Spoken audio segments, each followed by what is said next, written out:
Let me show you what the problem is. Welcome to the channel, guys. Today we're going to be changing out the motor mounts on this 2012 Subaru Outback. What's unique about this Subaru Outback is that it actually has 3 motor mounts. Typically on a boxer motor you'll have a pitch stop back here and then 2 motor mounts. Well, this car has a motor mount over here. It's hard to see. So you have a driver side and passenger side motor mount right down there, and you actually have one in the front too down there. So the reason why I'm changing out these motor mounts is when the car is put in drive, I'm getting these really harsh vibrations and it feels like metal on metal. So these are the parts that we have for today. This is the center motor mount and these are the 2 side motor mounts. So you can see how beefy these are. I mean, this car is a flat 6. You can imagine how heavy and how stout this motor is. Next, we're gonna try to remove the front motor mount. What we need to do is remove the radiator fan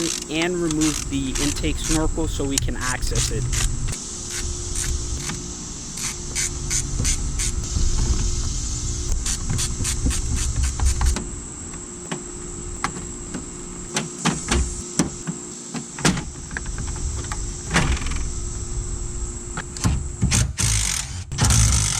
All right, now we have a clearer picture of the motor mount. So with the fan out of the way, we have tons of room. So we can fit a drill in there and a couple of wrenches.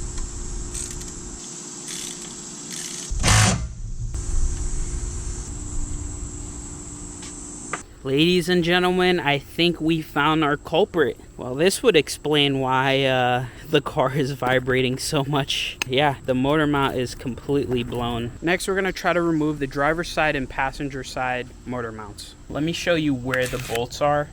So the 2 bottom bolts are right over here.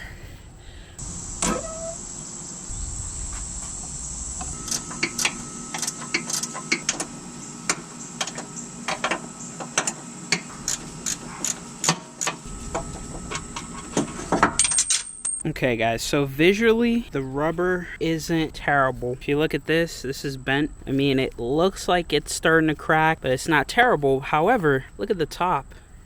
So the whole motor mount just disintegrated, and this is what the new one's supposed to look like. So what I suggest doing is actually removing this stud. So just take 2 of the 14 millimeters, put them backwards, and then you can extract this stud. As you can see here, I finally got the motor mount sitting in there. So that's what I had to do to get it to sit. Now what I'm gonna do is slowly lower the motor and then try to align the stud so I can put it back in. All right guys, so it's story time.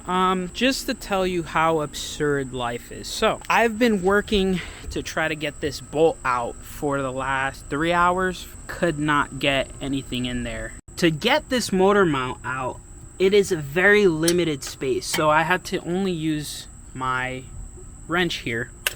Now, when I went and I ended up putting that wrench in there, because this wrench has all these teeth, first try destroyed the bolt. So what I did was took a trip to Ace Hardware, had to get this 100-foot extension cord. I'm gonna steal power off my apartment complex because don't have a garage and the car is in the most remote area possible. The last bolt I had to get out for these motor mounts, it's killing me. So I'm whipping out the Dremel.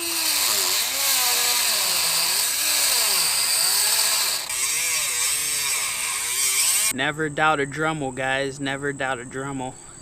As you can see, even the drill bit broke inside this thing.